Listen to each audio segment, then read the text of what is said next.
Boris, is that you? Hey there. Yeah. Let's see where you're at with this. What are your thoughts? Well, I think you've cleared up a lot of the confusion for me. So I feel pretty, at some point it would be nice to have a discussion about what techniques are good to, like how do you take the background and then make something interesting from it? But that's maybe a different subject. But I think I get the basic idea of what's going on. And so I appreciate very much. In that game you talked about, it seems to me as though you didn't practice much of that, if any. I was worried. Kind of bounce where it was going to go, and sometimes again, what happened with the head in the stew? Ivar's a player character cut off the head of a zombie. These are young teen girls players. One of them cuts off the head of a zombie and narrates that the head flies across and lands in the village stew. Yeah, and so a big cauldron of stew. Yeah. Yes. Okay. Cool. And they said the villagers were happy about it. And so they wound up, instead of the zombie eating anybody, they wound up eating the zombie. Which I never, in my wildest dreams, would have thought of that was how it was going to end up. Poetry in its way. Ooh.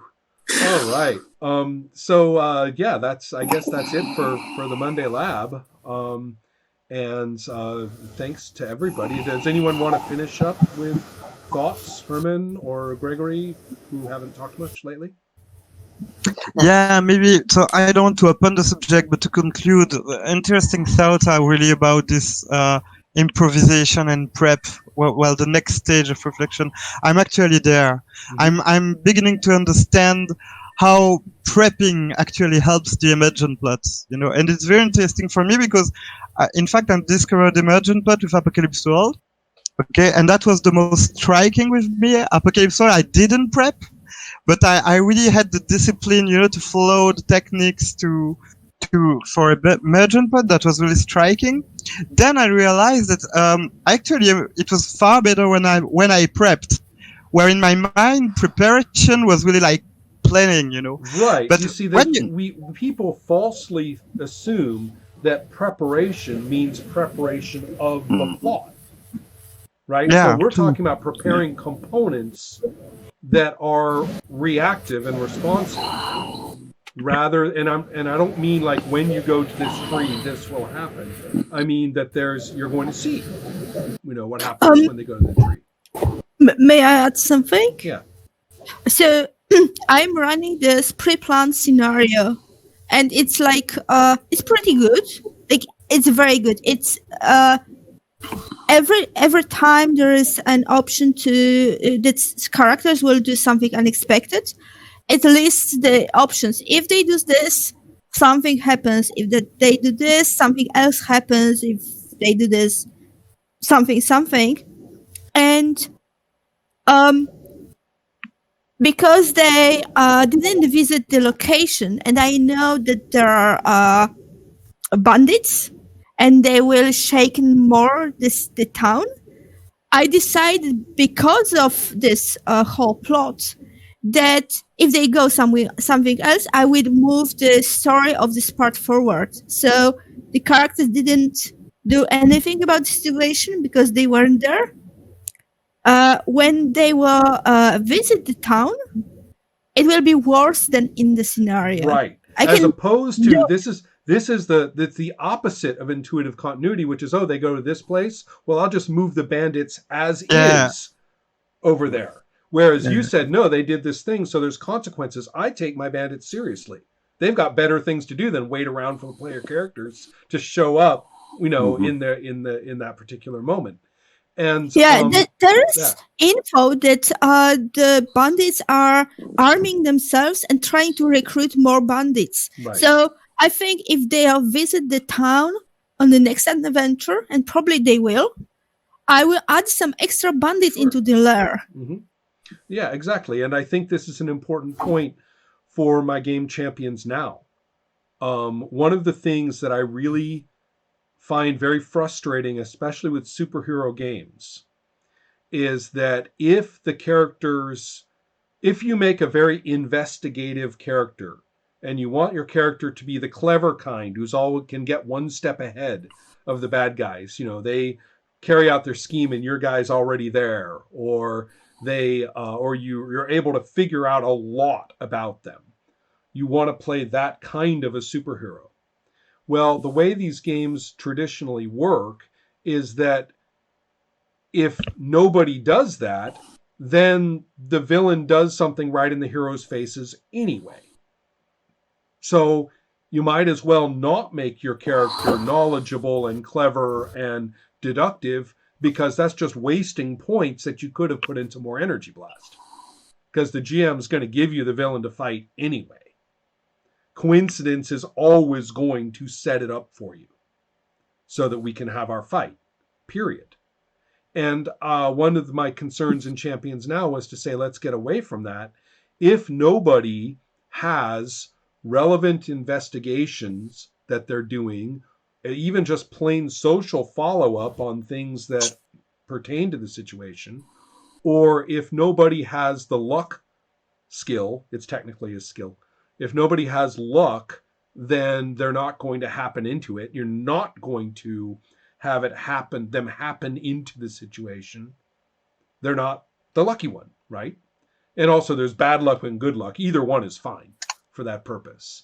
But the point is that what do you do if basically your players are in no imaginable way engaged to be in the right place at the right time, or even partly so, for what the villains are doing? And the answer is, in Champions Now, that's when they blow the building up across town. They do. And that's how you keep that from being entirely arbitrary, because all those roles and all of those activities are exactly what keep that from happening. So it's a very important point to say, in these games, when we're talking about outcomes and where the game is going to go, we also have consequence in terms of setting up situations, right? Do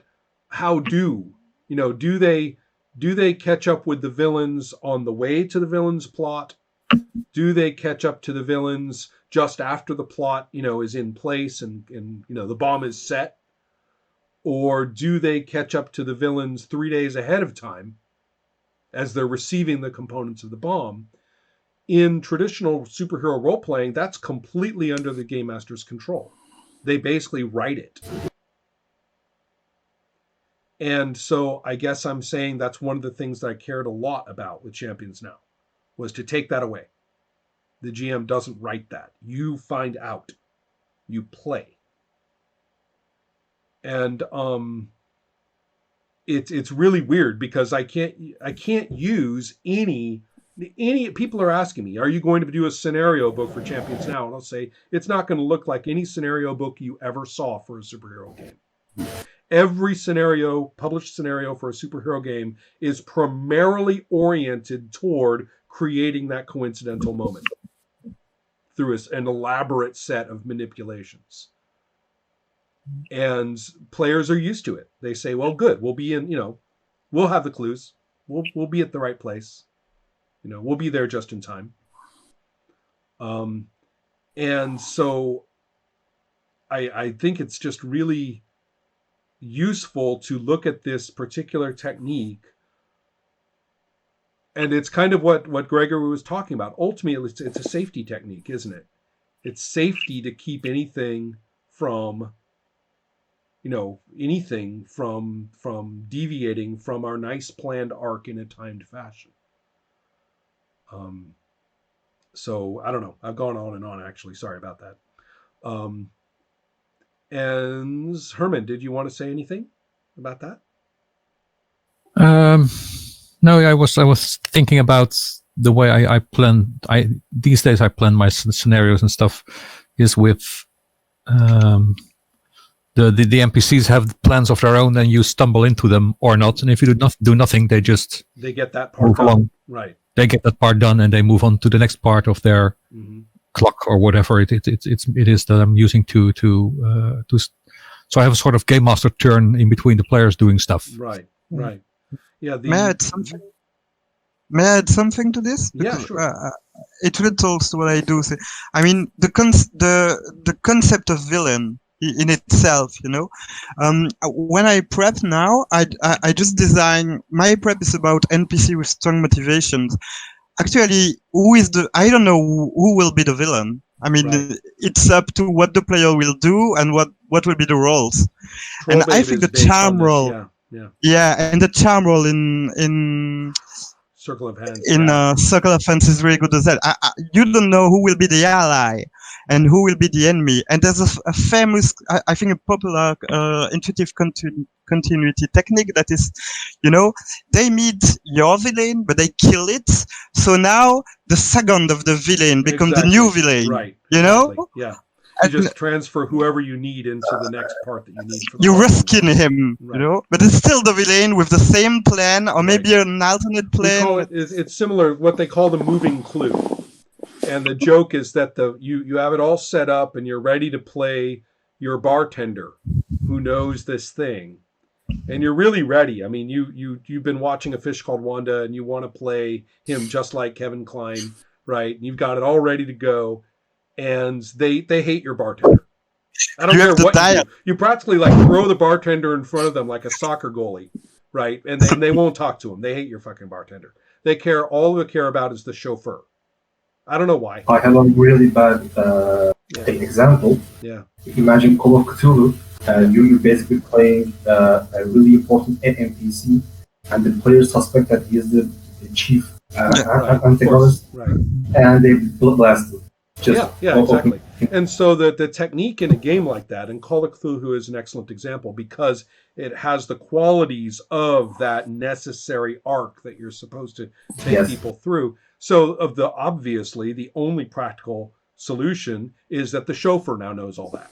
And strangely enough, the chauffeur starts talking like Kevin Kline. Right? So because the bartender never got the chance. So you know, we're all familiar with these techniques, but they are all techniques of, well, we're going to stay. And you can say, oh, but I never railroad. They could do what they want. They don't have to talk to the bartender. They didn't talk to the bartender. I'm not railroading. And you're kind of like, well, actually, you were railroading like Gromit. Right? You're railroading like Gromit laying the track right in front of the moving cart. And bending the track the way you need to go. That's what you're doing.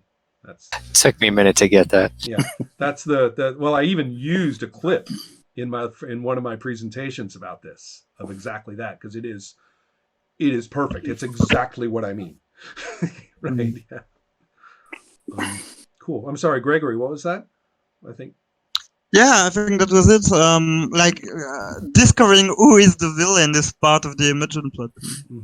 In the prep. So that's when the prep prepping is actually easier sometimes than improvising, because you know there's motivation, and when you improvise, sometimes you fall, you know, in your habits, like, you missed, so now you have ninja. Right, you know, and they are attacking. You improvise like a trap. Absolutely. I was about to say, one of the interesting points about the original presentation of intuitive continuity is every single example was just deciding which combination of tropes were going to be involved. It was never about what you might think of as a plot that we would never have expected. It's just about, well, we got a plot that we could have expected. So anyway, it's an important part of my designs historically. I think Trollbabe is perhaps my best teaching game for these methods. The one that you actually can learn it when you're kind of grasping it. All right, everybody, I have to say goodnight. Thank you so much, Ron. Thanks for everybody for participating. Thanks, guys.